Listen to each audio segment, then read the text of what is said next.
Tiap talentamu pasti ada akhirnya bila mencerminkan kasihnya. Barang yang kecil pun sungguh ada gunanya. Jadilah suluh dunia, jadilah suluh dunia, jadilah suluh dunia. Mungkin ada yang terhibur karena sinarnya. Jadilah suluh dunia. Sugeng enjang para adi yuswa, sugeng pepanggihan malih wonten ing renungan padintenan adi yuswa ing dinten Kemis Kliwon 3 April 2020. Sumangga dinten punika kita nampi jejer kupat ngaku lepat, kupat ngaku lepat. Para adi yuswa, nalika ngriyadinaken lebaran ing dusun, kupat tamtu wonten. Malah kepara ing sawetawis dusun, kupat ugi dipun pasang ing pojoking griya kanthi ancas tinamtu. Kupat simbol saking ngaku lepat ingkang katindakaken ing dinten lebaran. Bab punika kelampahan awit lebaran ngemu teges menang satemah manahipun lebar. Salah satunggaling wujud kanthi apura ing ngapura kangge sinten kemawon. Tradisi apura ing ngapura ing lebaran ngetingalaken anggenipun kasil nindakaken poso lan gayuh kasetyan dhateng Gusti.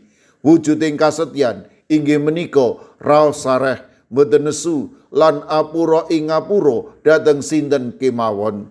Bab punika sami kalian ing Efesus 1 ayat 3 kalih.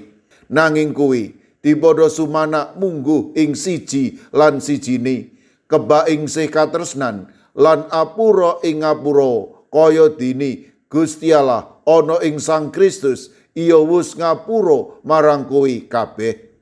Ing ayat punika kesagetan kita purun apura ing ngapura, ngaku lepat lan ngapunteni mboten sanes awit kita sampun nampi pangapunten saking Gusti. Para adi yuswa, ngaku lepat apura ing ngapura kedah kelampahan ing gesang kita. Awit namung apura ing ngapura ingkang dadosaken sesambetan sangsaya sae.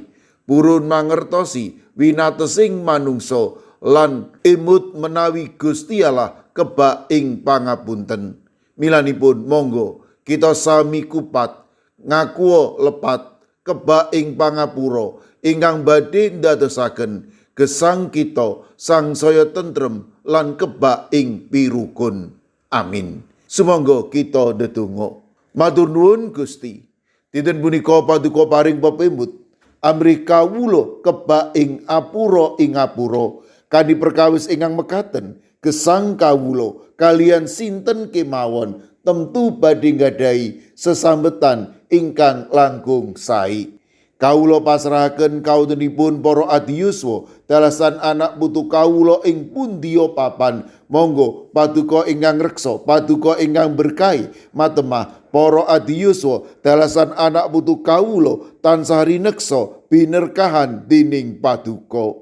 Kawula pasrahaken sederek kawula ing GKJ Telpok, Pendeta Emeritus Ibnu Prabowo lan Ibu Wirya Sumarto ingkang nembe nandhang sakit. Monggo Gusti paduka ingkang reksa, paduka ingkang mitulungi matemah Pendeta Emeritus Ibnu Prabowo lan Ibu Wirya Sumarto tansah pikantuk kekiatan lan ugi bagas kesarasan ingkang wetah.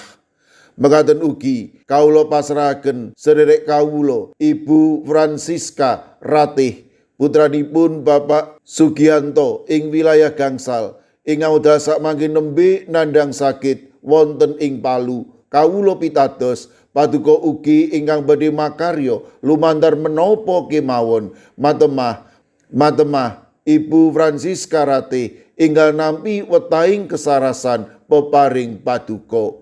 Kawula pasrahaken Deni Wahyu Widyastuti ingkang wedal sakmangke nembe mondhok wonten ing griya sakit Panti Wiloso Citarum Semarang. Paduka ingkang reksa, paduka ingkang berkahi, matemah Deni Wahyu Widyastuti menika enggal nampi wetahing kesarasan peparing paduka. Mirunggan kalo pasrahaken Ibu Isti warga wilayah 3 GKJ Wonocatur ingkang dasak manggi nembe nandhang sakit kawula pitados menawi paduka badhe tansah paring kegiatan malah keporo bagas kesarasan. Kawula pasrahaken Ibu Karyumi lan Ibu Kusmini ing GKJ Purba, Ibu Indrayati ing Sulu. Kawula pasrahaken Ibu Sriti Astuti warga GKJ Tropodo Sidoarjo ingkang nembe nandhang sakit. Kawula pasrahaken Ibu Lini Sutopo GKJ Semarang Barat. Kawula pasrahaken sawetawis warga GKJ Magelang. Kawula pasrahaken Ibu Yulita Muryanti Joko, Bapak Budi Sutomo, Bapak Ibu Gatot, Ibu Suwadi, Bapak Mardiono, Ibu Marsudi, Ibu Sri Windardi, lan Ibu Tulat. Kawula pasrahaken sawetawis sedherek kawula ingkang nembe nandhang sakit wonten ing GKJ Tuban, Bapak Yohanes Mudadi. Kawula pasrahaken ugi Ibu Nani Cahyono, Bapak Ibu Karyo, Bapak Ibu Toyo, Ibu Ngatini wonten ing GKJ Trangkil. Kawula ugi masrahaken sedherek kawula ing GKJ Immanuel Solo, Ibu Tugiani Sunarto. Kawula pasrahaken Ibu Lasiem Blok 6 GKJ Gondang Winangun. Mekaten ugi ing GKJ Wonosobo, Bapak Lazarus Samijan, Ibu Endang Sarjono, Bapak Yusuf Sunaryo, Ibu Rodiah Sumarti. Mekaten ugi Eyang Sarwito wonten ing GKJ Ngalian. Kawula ugi emut kalian Ibu Wahyono Ringinanom ing GKJ Plengkung. Mekaten ugi Ibu Sunarti ing GKJ Salaman.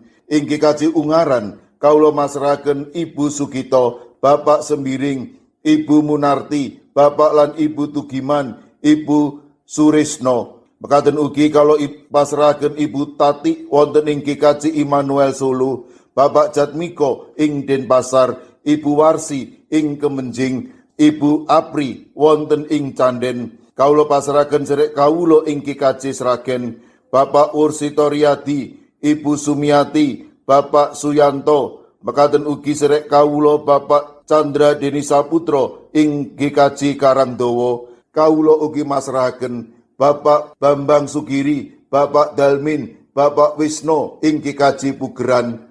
Kawula pasrahaken Ibu Warsini dalasan putranipun Yohanes Haryadi ing Watu Sigar. Mekaten ugi ing GKJ Mijen, Bapak Budiono Arung Puji, Ibu Elizabeth Indarwati, Ibu Trikartono, Bapak Waryono, Bapak Moses Taji.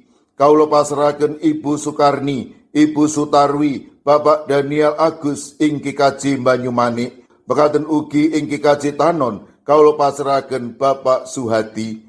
Kawula pasrahaken sinten kemawon ingkang nembe nandhang sakit lan ing pemulihan kawula pitados paduka badhe saged ngginakaken menapa lan sinten kemawon amri sedherek kawula menika enggal nampi wetahing kesarasan. Sedaya pandonga lan pasambat kawula pasrahaken wonten ing Gusti kawula Yesus Kristus. Amin. Sumangga para adi yuswa kita tutup pepanggihan kita srana ngrepekaken kidung. Sumangga. Tiap talentamu pasti ada akhirnya bila mencerminkan kasihnya. Barang yang kecil pun sungguh ada gunanya. Jadilah suluh dunia, jadilah suluh dunia, jadilah suluh dunia. Mungkin ada yang terhibur karena sinarnya. Jadilah suluh dunia.